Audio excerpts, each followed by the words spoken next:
This is Pivotal Moments. Those tiny moments, those 1 degrees of change that make all the difference. If you could tell us a little bit about yourself. This is Jaap Haartsen, the inventor of Bluetooth, but if you introduce yourself a bit more and kind of explain a little bit about that and maybe some other things that you do and that you're interested in as well. I'm Jaap Haartsen. I'm living in the Netherlands. I studied at the Delft University of Technology. I did my PhD in electrical engineering. I went to the US to work there for 2 years. Started to work in the area of mobile telephony. After 2 years, I went back to Europe, but instead of going back to Holland, I went to Sweden. I worked for a Swedish company, Ericsson, and there I started to work on something that later became known as Bluetooth. In 1997, I decided to go back to Holland with my family, but I could continue to work for the Bluetooth and for the community and also for Ericsson for a while. What made you go back to Sweden or decide to go to Sweden? Because the headquarters of the company was over there. So they had it was Ericsson is a Swedish company. They had a headquarters of their mobile phone division was in Lund. And they had just created a satellite in North Carolina in the US to attack the mobile phone market of the US. Yeah, 1G. That was my first job. Was it even 1G at the time? Like, we have 3G. Yeah. Well, we came with 2G, so I'm from the 2G generation. Yeah. But of course, we started with 1G with the analog phones, and the 2G was the move towards the digital phones. And that also data. made it possible that we went from very large brick stone phones to these very small ones.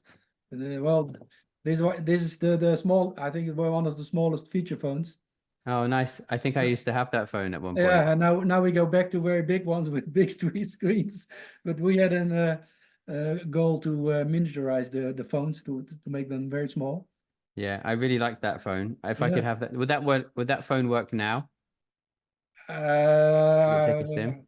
Well, I don't think so. Well, the problem will be the battery because I think the battery is dead. Oh, okay. Yeah, you have to recharge it very often to keep it alive.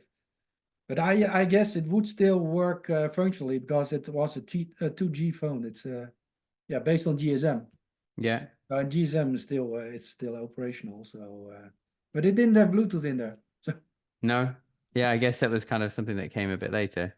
yeah. So when you went to work for Ericsson, when was that? Was that straight after university or? Yeah, so I applied for a job actually in Holland. I started, and then there was no suitable research project for me, so they directed me to Sweden. And the guys in Sweden said, "Oh, we just set up something in North Carolina. Don't you want to join us?" So actually, I got an expat contract from Sweden to work in the US. Oh, okay. That was a bit strange because, well, I did my PhD. So during the last months of my PhD, I was already applying for a job. So was it off the back of your PhD thesis that they then wanted to hire you and get you to work in North Carolina? Yeah. Oh, that's interesting. And So my what wife, we were expecting a child, so we had to wait until the child was born.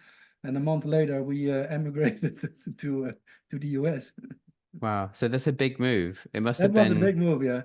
That was in 1991, so in January 1991.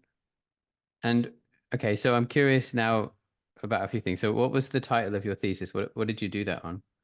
Yeah, well, the PhD thesis was on surface acoustic wave devices on silicon, programmable filters with surface acoustic waves.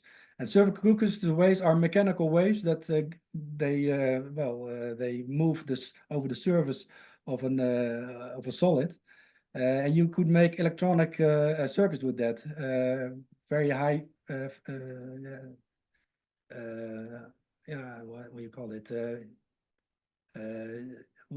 They are still used also in mobile phones for very narrowband filters. So what you need in your receiver, but they are made of quartz. And you made them once, and then they are kind of resonators. But what I wanted to do is to make them programmable so that you can later change the filter functions. And what we did is that we took silicon just where a semiconductor is made of. And then I created a very thin film on top of that made it piezoelectric because I needed to have an interaction between mechanical waves and Hmm. electrical signals. And then the electrical fields that were created by the mechanical waves, they penetrated in the silicon. And then in the silicon, I made transistor-like devices that I could control. And then I could make what we call the correlators, which you can correlate against 1 and 0 code sequences. And by controlling these transistors, I could change to a 1 or a 0, and then I could change the code, so to say. So you use sound to program a circuit instead of using solder to program a circuit. Sorry, I did. So it was using like a sound wave Yeah, yeah, yeah. instead of solder. Well, now we do everything in digital filters, but the point is that mechanical waves they travel much slower through solids than electromechanical waves. They go at the light speed, but if you can slow down the light speed to something like 2,000 meter per second, then the wavelength becomes something like a few tens of a micrometer, and then you can make patterns in with metal on top of quartz that reflect or correspond to the wavelength. And that was with the film that you put on top. Yeah, well, because quartz is by definition piezoelectric, but I could not make transistors on quartz. So we did it the other way around. We started with the silicon where we could make electronic devices, and then we put up on top of that a very thin layer of piezoelectric material, which Hmm. acted like quartz. Wow. And you actually made this rather than theorized it Yeah, for your yeah, PhD. So well, oh, you actually have you have it. yeah. I still have things like that. I Where don't you know if I get, can show it here, but and that's the material. no, this is a chip. And the That's the chip chip. has two programmable filters in there. And you start generating the waves, so the electrical signals are transferred in some kind of transducer. They created the mechanical waves, and that mechanical waves they propagate over the surface, and then you put on the surface these transistors, and you can just tap off the signals and then combine them again, and then you get what we call transversal filters. And then I made them programmable. So that was my 4-year project at the university. That's pretty cool. Yeah. Did that get picked up by anything, or did that lead to anything else? No, it was really a research project, and it's well, actually, the digital technology caught up with us. So now we do everything in digital. The power consumption of digital circuits has gone down because of the shrinkage of the transistors, etc. But at this time, back in 1990, this was a lot of processing being done, Hmm. where you would need a lot of power if you have done that with digital circuits. Okay, so it was a good direction, and it was able to save energy or Yeah, yeah, time, or that was it was. But yeah. actually, well, today we don't make those things anymore. It was a fun project for silicon Yeah. a PhD product, and So, well, I proved that it was possible to make them. and that's what caught the attention of Ericsson, this particular No, not project. really, because well, I got acquainted with telecommunications because the filters that I was making they are used in radio systems. Okay. Then I started to look, okay, I want to do more work on communication systems.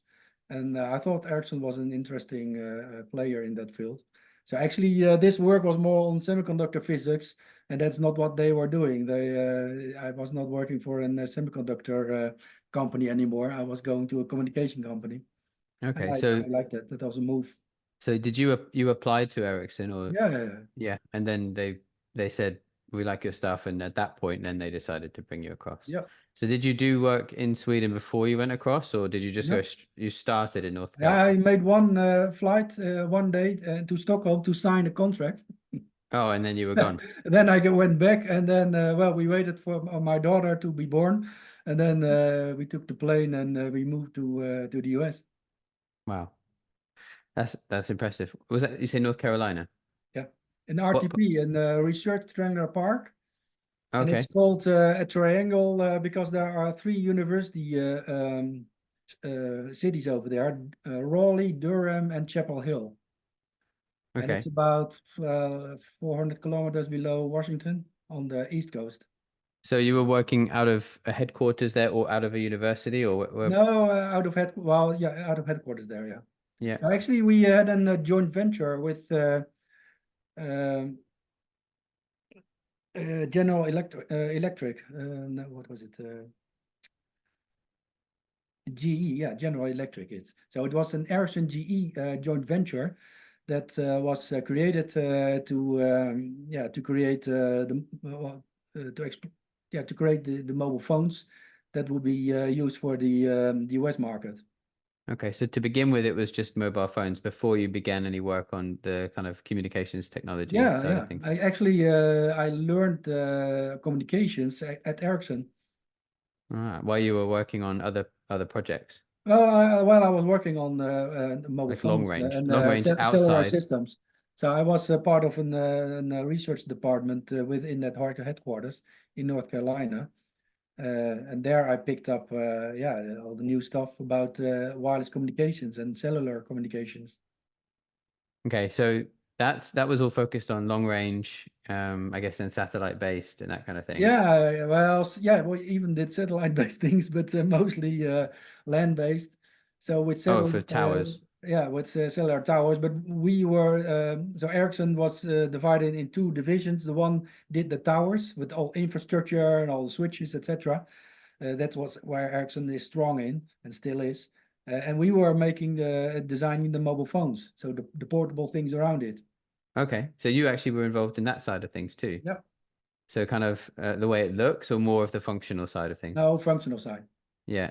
Okay, So that's I was interesting. doing a lot of simulations on and also on networks, looking at the capacity, also at adaptive things where you have assigning certain channels to mobile phones, how you could do that very efficiently so that you get more people within the cell which you can serve. Yeah, I think I've seen that on my phone. There's a setting you can kind of choose some channels, Yeah, like, and it helps pick up a different signal. yeah, It's probably changed. It has definitely changed a lot since yeah, then. yeah, yeah, yeah. It's a lot of progress made in that sense during the last 30 years. Yeah, definitely. Yeah. Just quickly, because I'll move on to a question in a second. But um, that phone I recognized was I remember on a Nokia phone there was like games and things like that. On that phone and the technology we were working on at the time, was there extras on the phone, or was it mostly just voice call, or did it have just text and voice call, or did it have text at that point? Yeah, I think that text. So it Yeah. was phone and text. But actually, my managers, when you ask them what is the most important function of the phone, then it will be voice. Voice is the most important function. Yeah, I think so. Without that, you haven't really got much else. Like that's the base Well, thing you need. not in those times. And No. we didn't have much data rate either because I think it was only 7 kilobits per second or something. Yeah, and there used to be a character limit on text as well when that eventually did come through. Mm-hmm. So, I've got here that I wanted to ask you about your what sparked your interest in WaveLAN, and how do you see its evolution into what we now recognize as Wi-Fi, and what was your involvement with that? Yeah, so I was talking about this device, which was the mechanical waves on silicon. And actually, I was drawn into a project during my studies to make also a kind of filter, but then on quartz. That's shown in here. Hmm. So the top part, there's a Cool. quartz with some patterns on there. Yeah. And actually, that is also very similar as what I made here, but then it's fixed, so you cannot change it anymore. It's by the fact that you make a certain metal layer on top of the quartz, you have a certain code sequences of one and zeros, which is just fixed. And actually, there was a company in the Netherlands called NCR, Hmm. National Cash Registers, Okay. and they are the initiators of what later became Wi-Fi. So they were working on what they called a waveLAN, and their waveLAN receiver, so the radio receiver, they needed to do some processing, and they needed this device for that. Okay. So that's how I was drawn into this well, early Wi-Fi development, which was that product was called waveLAN, based on yeah, what we call despreading the signal. So what they did is they used a code sequence to each symbol they would send out. They would multiply with a very fast changing code sequence. And if you got it in your receiver, you had to get rid of the code sequence again so that you could go back to your symbol. We call that decorrelation. And that was done in this device. Okay. And, So that was to make sure that you're the one that was supposed to receive the signal. yeah. So you have Well, that's the matching. the point was that there was a requirement in the band they were using. They were using the 2.4 gigahertz band, the ISM band, what they call it, the Industrial Scientific Medical Band, and they were required by regulations to spread the signal. And spreading the signal, one way of doing that is by multiplying it with a very fast changing code sequence. So what this did was that from the symbol rate of 1 megabits per second, you spread it over like 10 or 20 megahertz. And that was good because then you spread the density is very low per megahertz, so to say. And then many more users can make use of the same band. That was the idea. Oh, okay. So That's interesting. this was just a fixed spreading sequence, which was used by all the Wi-Fi receivers, just to yeah, reduce the very big bandwidth back to a very small one in the receiver. So, and the one that says dual correlated, the little white Yeah, disc. First of all, that's not a petri dish, is it? yeah, it Is it is. really? Is it? Because I was working at the university, and we use these kind of petri dishes to because we are very careful with our silicon and our and components, etc. So, Yeah, it I is a love that. petri dish. That's funny. It's super scientific. Yeah, Just to make it extra scientific. yeah.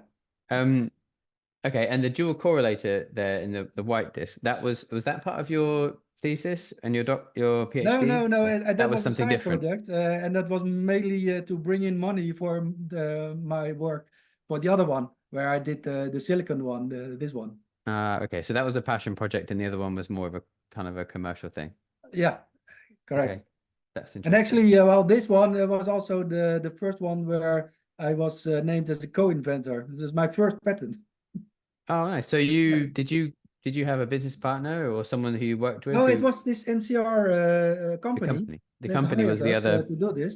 So inventor. they came to the university and asked to work with us on that project.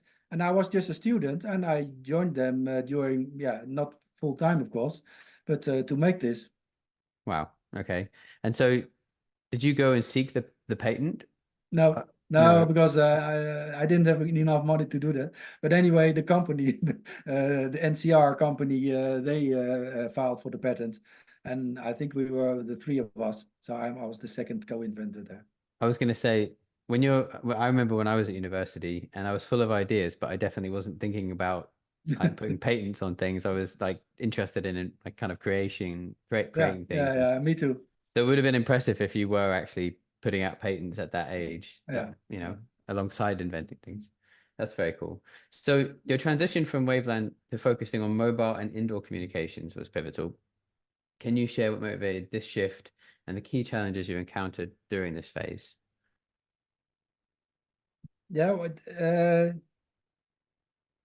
So So, what I was learning with this NCR project was that I was learning how radios would communicate with each other in this ISM band, this free band, because Wi-Fi was the first radio system that made use of this free band. And actually, that came very handy later on when I started to work on Bluetooth.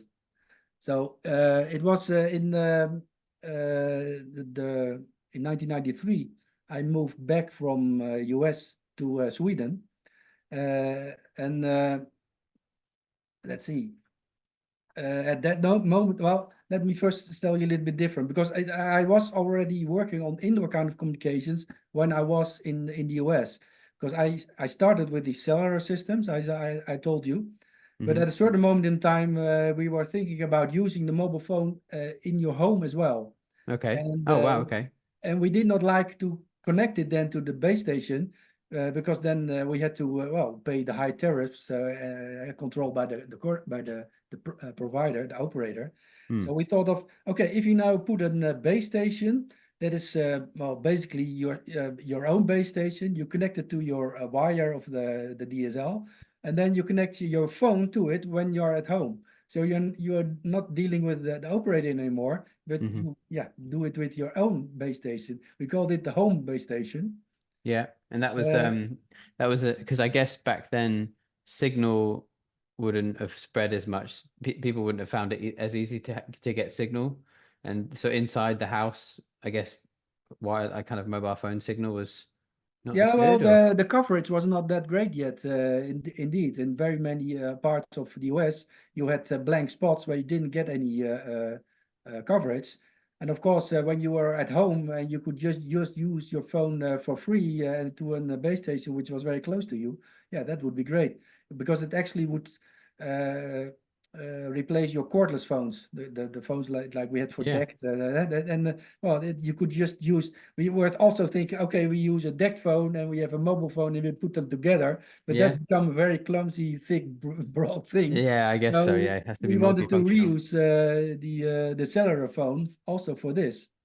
I remember I had a cordless phone based on a normal phone line, and I would hear my neighbors talking sometimes, or I would hear Yeah, yeah, sometimes it would pick up like loose like little bits of radio signal as well. I would hear someone like a radio station while talking. yeah, yeah. No, Um, that's true. so So you were yeah, but the thinking, point is that if you have a cellular a mobile phone, yeah, you don't want to change that much on it. So when it comes at your home, yeah, you have to reuse the same kind of spectrum that also the operators are using, and that's of course a tricky thing because the operators don't like for you to use their spectrum in an uncontrolled way. So we yeah, have to come up with all kinds of yeah ideas on how to share the same spectrum that the operator was using outside. and that was part of the influence for working towards a new type of indoor signal or like a close range signal. Yeah, well, that taught me how to deal with uncontrolled signals that are sharing the same radio spectrum, but are not really talking with each other. Okay. Because your neighbor outside may be allocated the same channel, for example, by the operator that you are using at home, and of course there should not be any interference between them.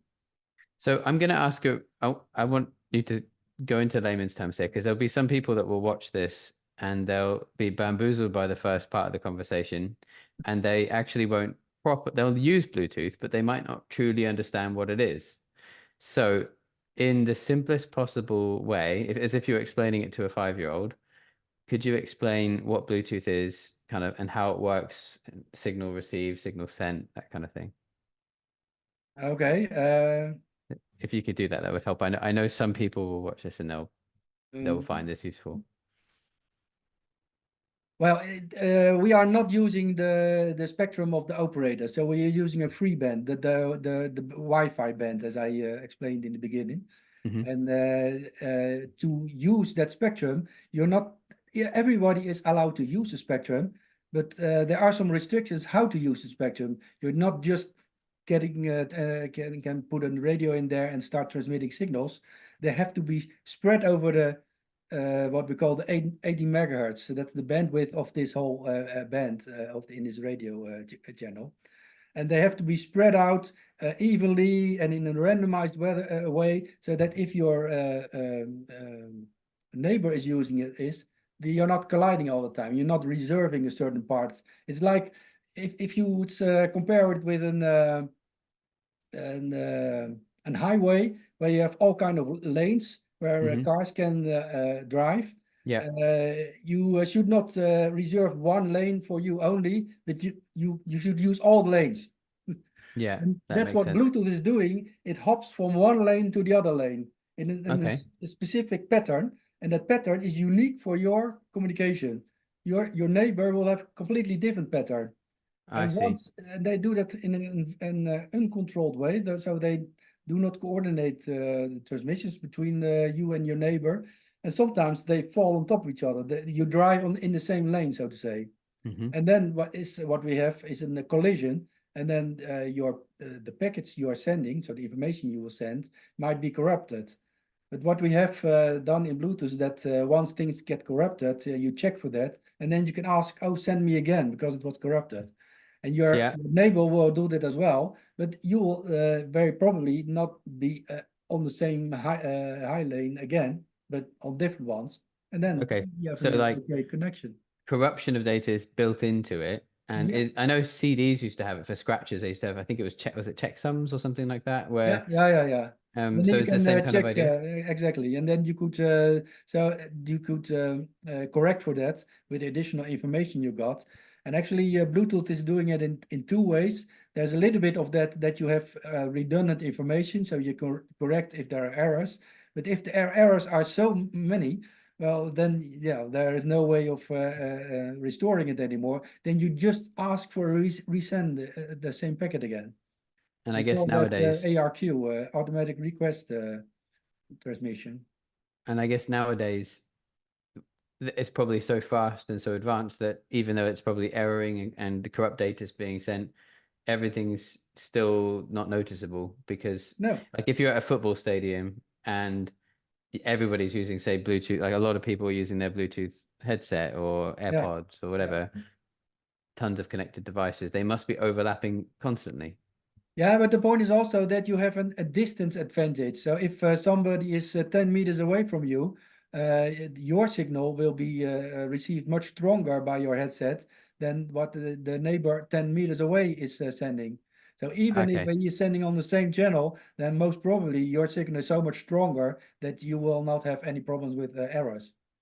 And the receiver knows what lanes you're driving in, Yeah, and so it picks that up over the top of the neighbor, yeah, even if sometimes those lanes are the same, yeah. You just because it's continue all the listening. time. You know what the transmitter, which lane he's going to. So it's like you can also yeah, compare it with playing a tune on the piano. If you play the same tune with the other hand, then they continuously overlap. But the tune is different for everybody. Yeah, that makes sense. That's a good way to describe it. Okay, I understand. That's good. So when I mean, we haven't gone into some of the details of the kind of, I guess, commercial and inspiration for setting up Bluetooth yet and kind of its application. But if we go back to when Bluetooth, it's what is now known as Bluetooth, I guess the good first question from that would be, was it always called that? Did it have a different name before and that was like a working title or? Yeah, no, it was not because well, I moved to Sweden in 1993, and I was working still on those home base stations, so making a phone connected to something which is in your home. But then I was asked to come up with a system that would do a wireless connection between the phone and its accessories. And actually, there was already a project going on with Ericsson, which was called Cornelius. Cornelius. Cornelius. Cornelius. That's And not, that's it's cool, actually, but it's not as catchy. sorry? No, It's it a was cool. not that catchy. And that system worked in a different band. It was not, you could not use it worldwide. And it was based on an analog system. It was based on what we call pulse position modulation. So depending on the time when you send something, it says, okay, what information you send over. And it was, well, focusing on voice. And the requirement was that we could also do data over this new system. And I Okay. was trying to get, yeah, to modify the system so that I could get data over it as well. But it was no way of getting that. So then I started, yeah, with a new architecture and new ways of doing things. And actually, I was working also with my former colleagues, or still they were colleagues, but they were located in North Carolina. And there we called it the penny link. Penny Why? link. The penny link. And the reason why it was called a penny link was that we were thinking about some kind of a tablet, like an iPad or a Okay. tablet where you could scribble on. And then you could the scribbling was the data connection, and the voice was over the phone. So the combined voice and data was then transmitted over the phone. And that idea was, okay, you are engineers and you want to you are communicating with each other over voice, and you want to show something because a picture tells you more than the words. Yeah. Well, that Yeah. was the idea, and that's why it was called Penny, because there was a pen interface on the tablet. Which, Ah, okay. A pen well, that was e-link. in the US, but in Sweden we called it the MC link, and the MC came from multi-communicator, Hmm. and the multi-communicator was something that was it was a project in Stockholm. So I was in the most southern part of Sweden, near Malmö in Lund. In Yeah. Stockholm, they were working on a multi-communicator, and that was some kind of PDA device. Maybe you remember Newton from, I think it was from IBM. Yeah, I First, think so. Yeah, I used to have little PDAs. yeah, a handheld PDA, and that PDA would also have phone connectivity. So it needed a wireless link towards the phone, and the phone would then provide the access to the internet. Yeah. And that's why it was called the MC link. That was only the link between their communicator and the phone. Mm. Well, the MC So tethering. project was abandoned at a certain moment, but MC link it continued, and the MC link actually then became in 1997 became Bluetooth. 1998. That So, but I guess that sounds like tethering for phones now. You know how like you'll use your phone to then use the internet on your laptop. It's still Yeah, the yeah. same Well, kind the of point process. was that we did not have Wi-Fi yet. We did not have these cards to provide to connect your laptop to the internet. So, or to the mobile internet. So that was not existing. So the idea was that if you want to get a mobile internet, you would need your phone as a relay between the PC or your laptop or another device, a PDA, and the cellular structure. So the phone was really a relay to do all this, and the MC link was, yeah, the connection between the phone and your laptop. And was that the first of its kind that was Yeah, there? well, Or because before that we had infrared. So you put yeah, your phone next to your laptop so that the infrared LEDs could see each other, and that's how you did yeah, the data transfer from your laptop towards the mobile network. So yeah. actually, Bluetooth was a replacement for the infrared link. I Because the see. infrared link, yeah, you had to orient it. You could Yeah, I not remember conquer that. it. That was primitive. Yeah, that was primitive. It's like kind of smoke signals. Wow. Okay. So yeah, I guess there's a lot of branch technologies that come from Bluetooth that we benefit from without realizing it. Like Yeah. I think most people use tethering like every day pretty much, and obviously people use their AirPods and that kind of thing. So it's pretty influential. Oh, was there any competitors at the time who were trying to create the same thing, or would you kind of out on your own Yeah, working on this? well, so let me see. In 1997, so I started with this in the summer of 1994 with this Cornelius project, and then I started I went to a conference in September where they did combined voice and data. So there was this personal indoor mobile conference on voice communications together with a wireless data network uh, conference. Hmm. So yeah, I learned a lot about how to combine these voice and data. And then, well, we started to work on that and to even also look at implementations about radio implementations. And then that was all in the research program.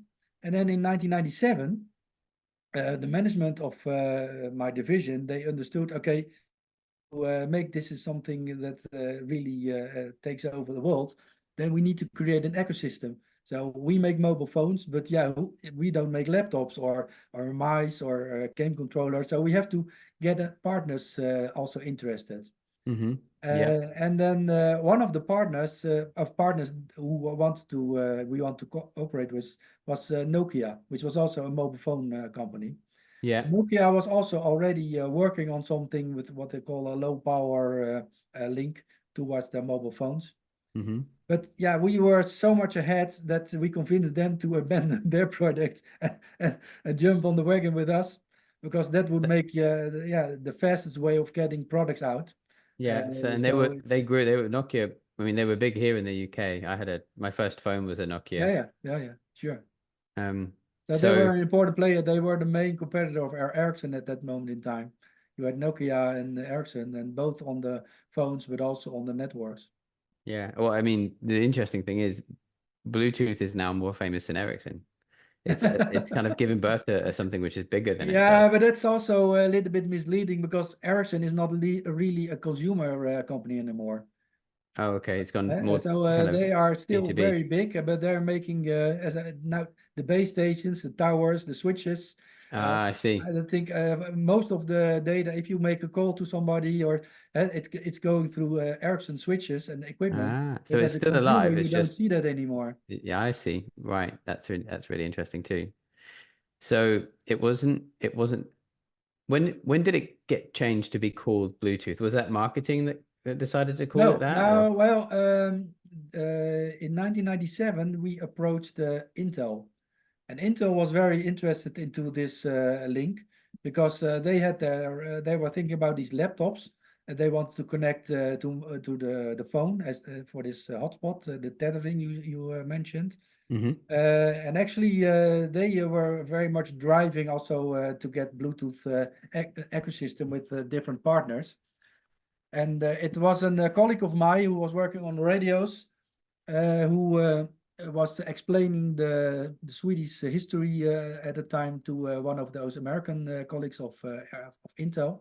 hmm And then came up the name of Harald Blåtand, which was a Viking king in Denmark in 920 or something. There's a book that's called Rode Orm, The Long Ships. I think it's in English. Yeah. And there's this king he is mentioned. And then, well, that was the Intel guy. He remembered that name. And Okay. in an R&D environment, we always had specific names for projects. So Yeah. this, I think this phone was called Jane. Jane. Jane. Okay. And therefore, we also had a project name for the technology for this link. We called it Bluetooth. So Ah, it was just a code name. like So a that code name. the idea was, well, if you are sitting in the train and you're talking to your colleagues about a project, nobody knew what you were talking about because you were talking about Bluetooth. Yeah. Nobody knew So about it's it. supposed to be a little bit cryptic to begin Yeah. with. So in 1998, the consortium was created, the Bluetooth Special Interest Group. That was still called Bluetooth. And in, I think, 1999, in May, we were that far that we wanted to launch the technology to the world. So that was launched in London, Tokyo, and Los Angeles, I think, at the same time and the same days. And And it was the decided idea just to was, okay, we will come up with a really good marketing name, commercial name, but there was no another name. And actually, we tried, or the people for marketing, they tried different names. For example, PAN, Personal Area Networks. But if you Google that, there was already taken. It was known, and Bluetooth Mhm. was not known. It was only known as this Danish king. Yeah. And the marketing people said, well, let's call it Bluetooth for the moment, but half year from now, we will come up with a really commercial name we were Yeah. going to use for our technology. So Yeah. you know what happened? It never came to a new name. It's interesting, and I always see this. It's interesting that they thought Bluetooth wasn't a commercial name, and it's one of the most memorable things Yeah, that is out. Everyone knows what it is, and it's because it's kind of weird. yeah, It's kind of sticks out. What's that? yeah. I wonder as well as if the Danish king had like when people get like a dead tooth and it kind of changes color. I wonder if that's maybe if Yeah, it that's could what they be. say. He had bad teeth, or they said he liked blue cherries or berries. He just had some wine or something before that. Yeah, we don't know. Wow. That one, yeah.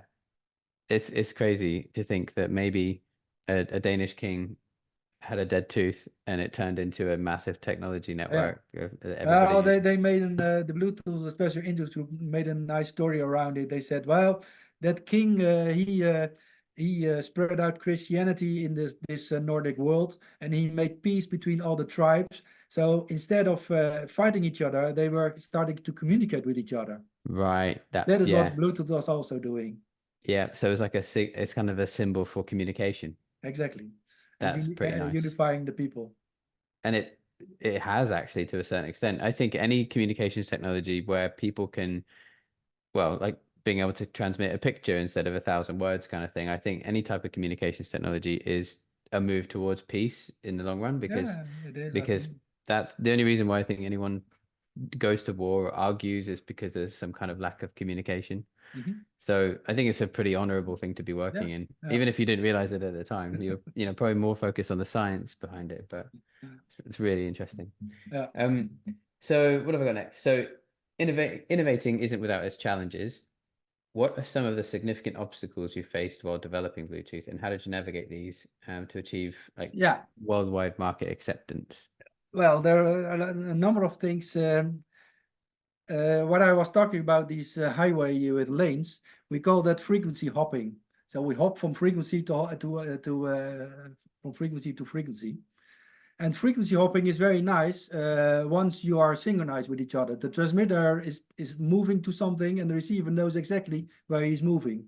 So then they stay on top of each other. It's playing the tune with your both hands with this on the same tones. Yeah. But how do you start with that? Because the receiver, he is not on all the time because that would take too much power. So once in a while he listens, but he does not listen on the same frequency all the time. He listens on specific ones. The Yeah. transmitter, he wants to reach the receiver, but he doesn't know when when the receiver is going to wake up, nor does he know on what frequency. So pairing is Yeah, where we're going. it has to do with the pairing. So I call this the time frequency uncertainty. So the two devices, they don't know from each other when one is going to wake up or on what frequency he is going to do that. So how do they start with each other? Because once they found each other, well, then they know exactly, okay, how they hop and they can keep up with each other. Yeah. So yeah, what I came up with the idea is that the receiver is going very slowly through these tones, Okay. Yep. very slowly. Like music. Yeah, like music. So he changes his tones very slowly, and he listens for quite a long time. The transmitter, he's going to the same tones, but very quickly. Okay. Yep. Well, at a certain moment in time, they will find each other because the transmitter is going very quickly, and well, the receiver is very So they slowly. overlap.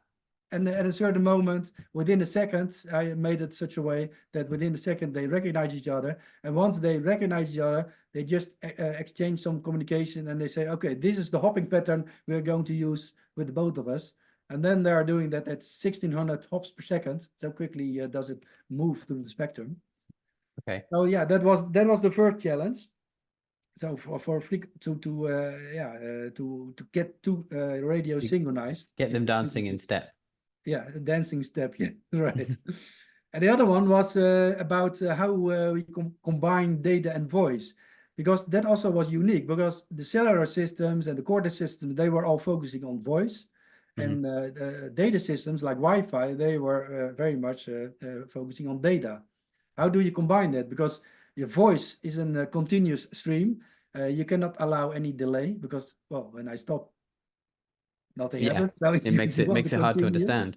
But when there are some errors, it's not that big a problem. You will understand me anyway if I pronounce it a little bit different. Yep. In data, it's the other way around. You have to get to every bit has to be right. Yeah. If it's not right, you have to correct it, but it have to be right.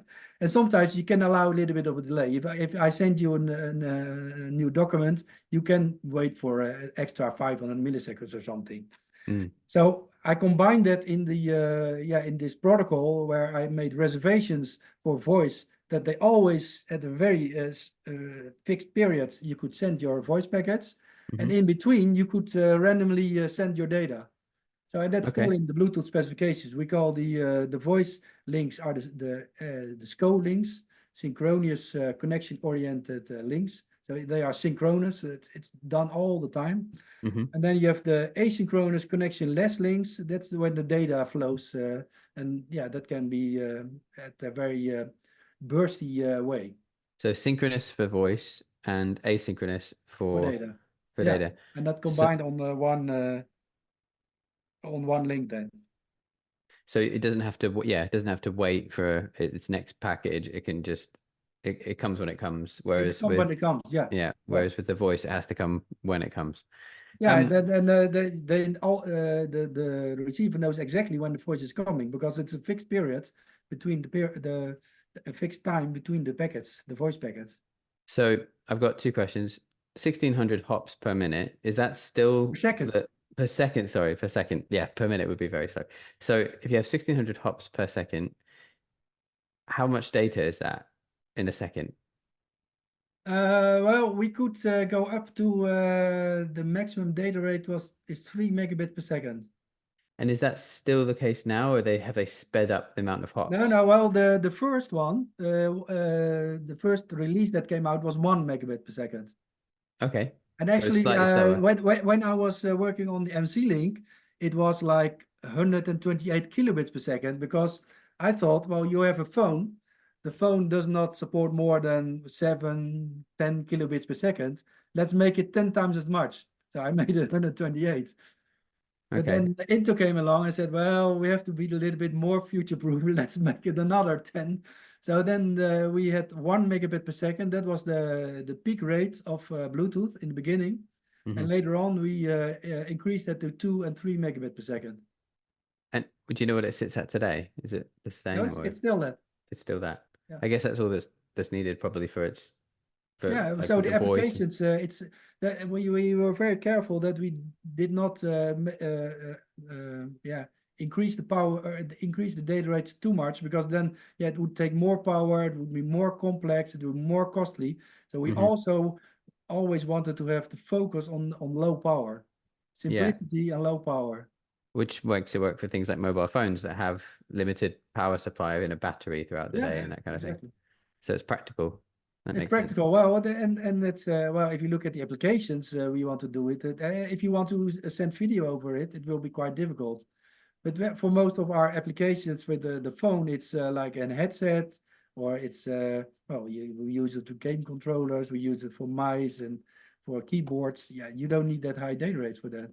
So when I'm using my AirPods, I'm pretty sure they're still based on Bluetooth. From what I Correct. was researching, Apple is still basing a Yeah, lot yeah, of they don't talk about it as much, but it's still based on Bluetooth.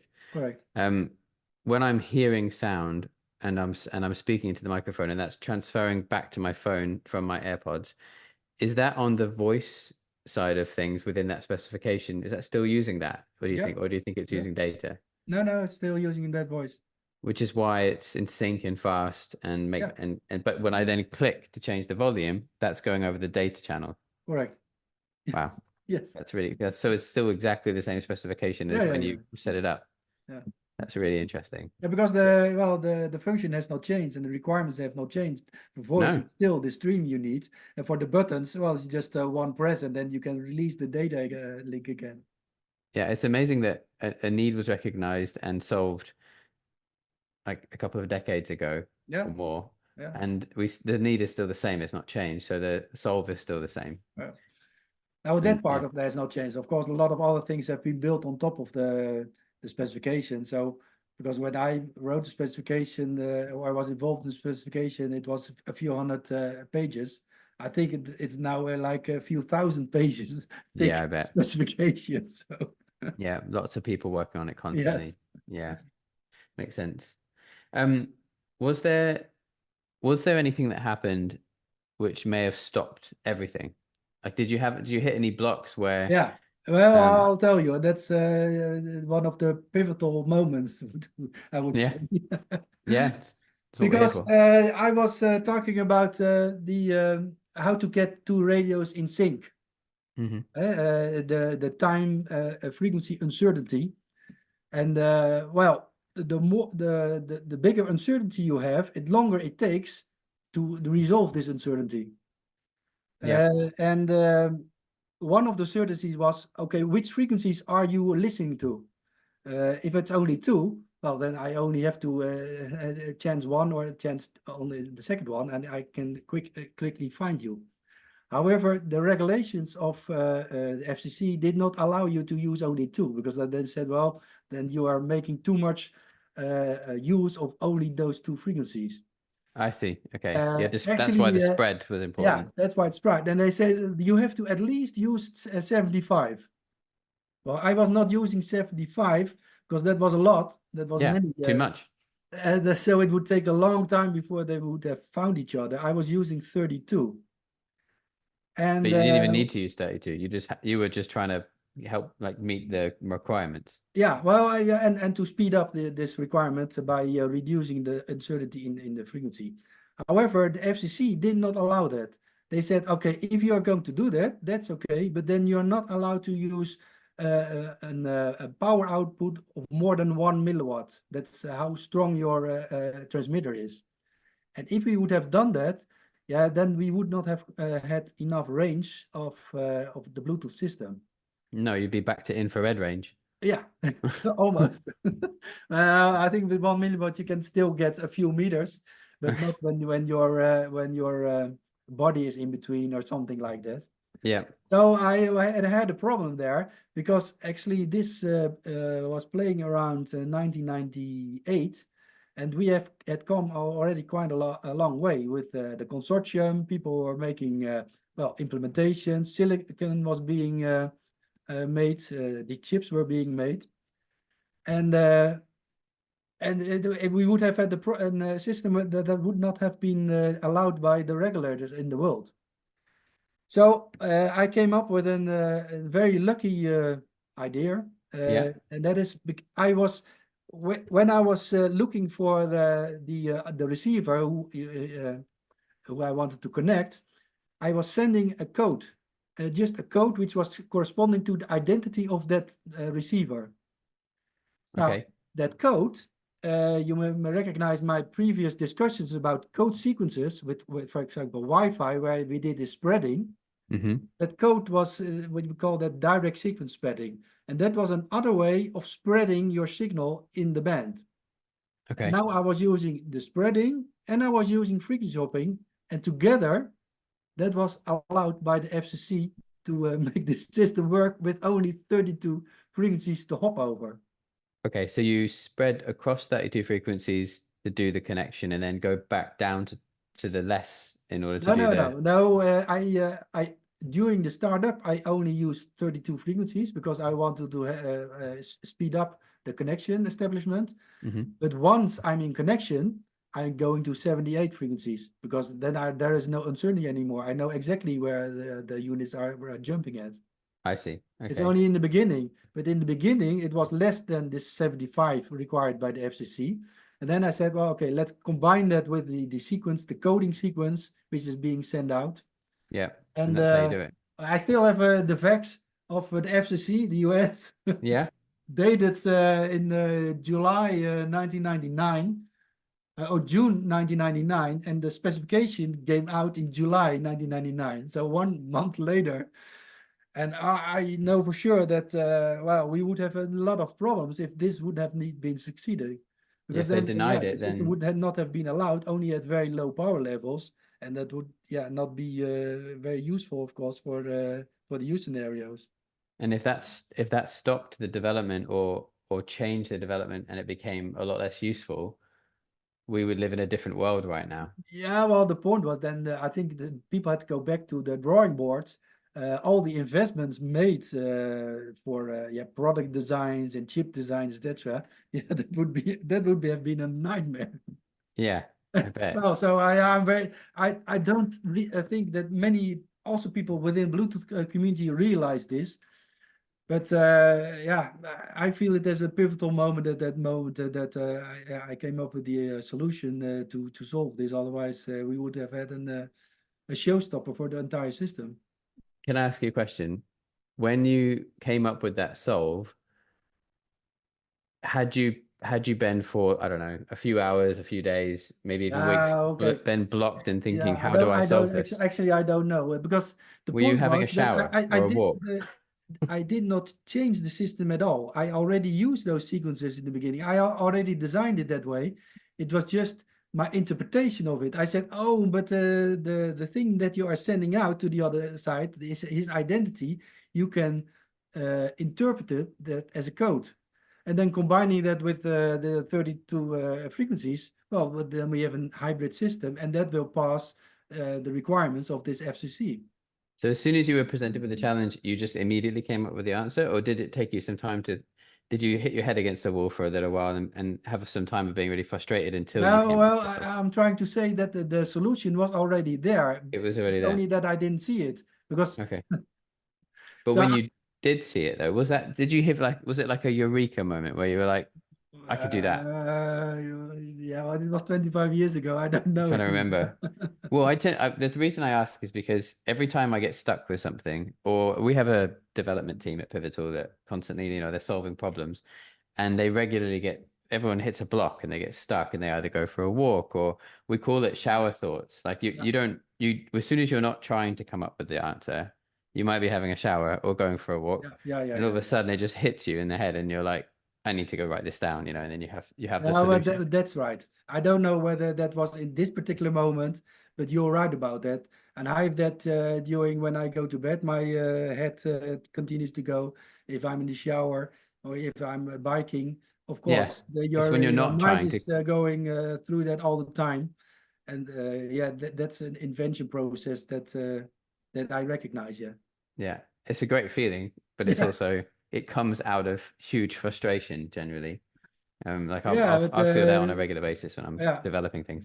But you're working on that, and my way is always looking at from different angles, trying different ways of approaching the problem, and also yeah, go through each solution or possible solution, and in the end, yeah, the best solution should uh, arise. Eventually present itself, hopefully. No, that's really, really great. I think a lot of people will resonate with that. I definitely do. Um, so I've got a good one here. So, first of all, before I go into kind of what inspired you before, um, what kind of technology excites you that's like more modern technology that's out now or emerging at the moment? Is there anything that you think is really interesting that might be pivotal or that might kind of change everything like Bluetooth did? Uh, Have you got your eye on anything at the moment or anything that well, there are a lot of things that we're looking at that, for example, with artificial intelligence. I think that's a little bit of yeah, it's very popular at the moment. But what I'm mm, seeing is that it's used in so many different disciplines. yeah, It's really solving things. So yeah, it's all people are also afraid of it, what it can do, that it will take over humanity or something. yeah, But it's still a machine and it's still algorithms. Yeah, the problem sometimes is that even the designers do not exactly know what's going on. That scares me also a little bit. But mm. I see it being used in, as I said, in so many applications where it really does a very good job. So that is something we really have our eye on at the moment. Well, yeah, as a developer, I've used a lot of AI through APIs, so I don't need all the underlying machine learning and the way it works, the large language models, they're all abstracted away, and I don't Exactly. Yeah. I don't Yeah. even need to think about that. I just Oh, need to apply whatever logic I want to it and have it do its thing. That's why it becomes scary because there's like a hidden veil about how machine learning works. I imagine when Bluetooth first came out, and definitely with even today with mobile phone signals, people were saying, "What is your opinion of the people who were saying that mobile phone towers give you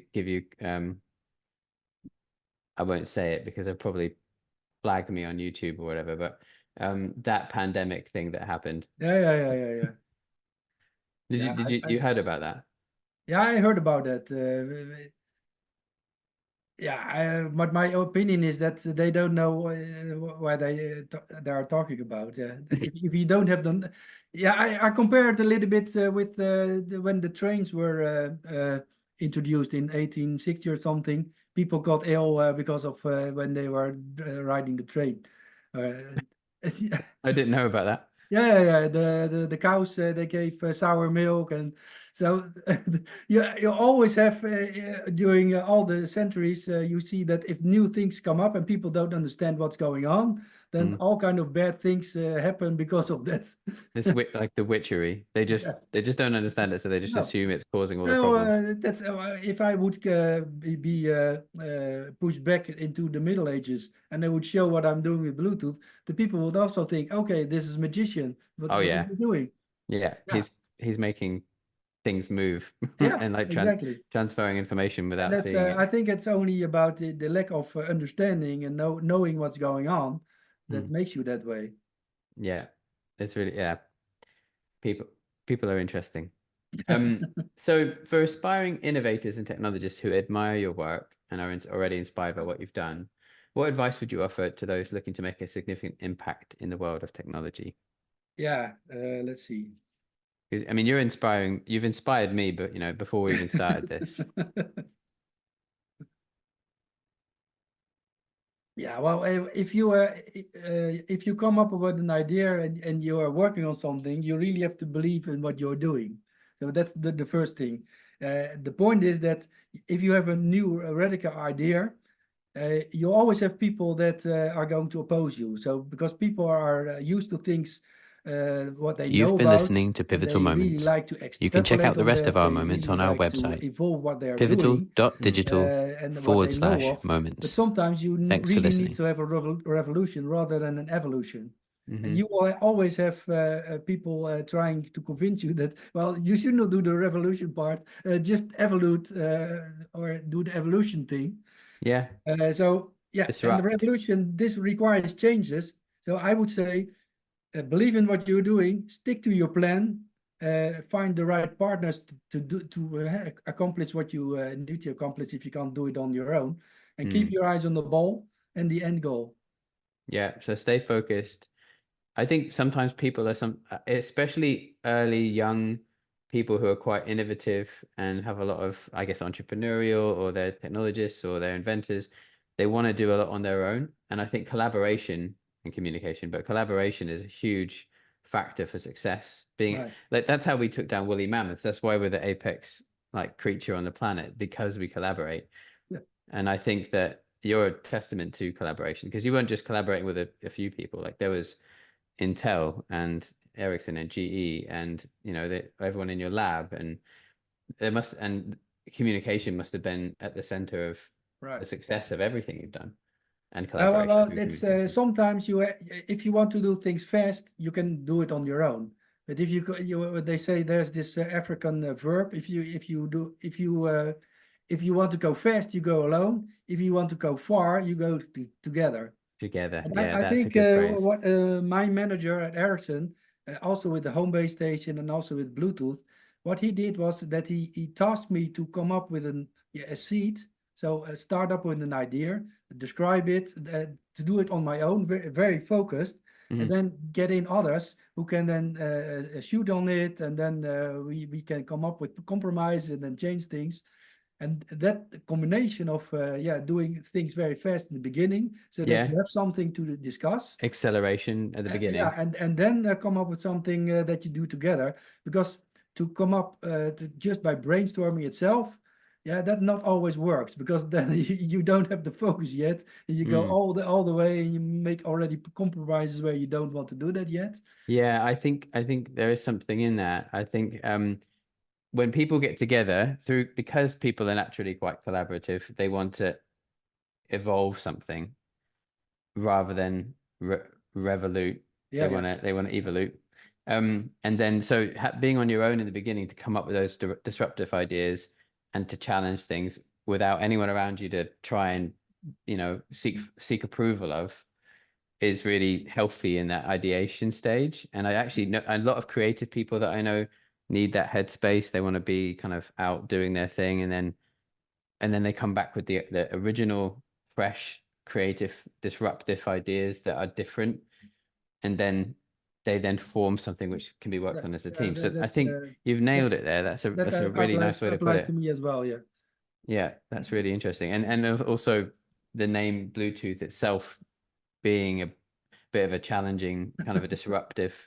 it in terms of branding, I don't think it meant to do it, but it's probably more well known than a lot of major like fashion brands and stuff like that Yeah, I think so because of too. the it's just because it's so strange. Yeah. But that's because it's disruptive. It's a revolution type word rather than a it didn't evolve from something like PAN, personal area Well, networks. That would have been an exactly. evolution, There's and no it wouldn't have reference stuck. to anything. So that was also the good thing, that it was no connotation or reference to something that you could connect with the bad things which happened in the past or something.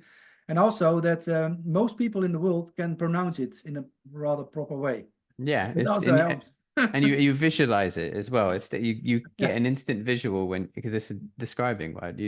You know you Yeah, kind of yeah. Well, the visualization, I never do that actually, but now you tell me about blue teeth. Yeah, I understand, but I don't have that association anymore. Or I never had. you never had this, so you never thought of an actual Bluetooth when hearing it. You just thought Well, about actually, your I inventions. and Times Digital, they made a picture of me with, and Oh, they did later they? on put a Bluetooth in there. That's funny. I can send you one. Yeah. Well, what I would like to do after this is I want to update the blog post that we did about you and embellish it with some extra information. So Okay. if you have extra pictures, maybe a scan of that fax from the FCC or anything which maybe isn't already collated together, I'd like to put that into one place so people can use that Yeah, as a yeah, resource yeah.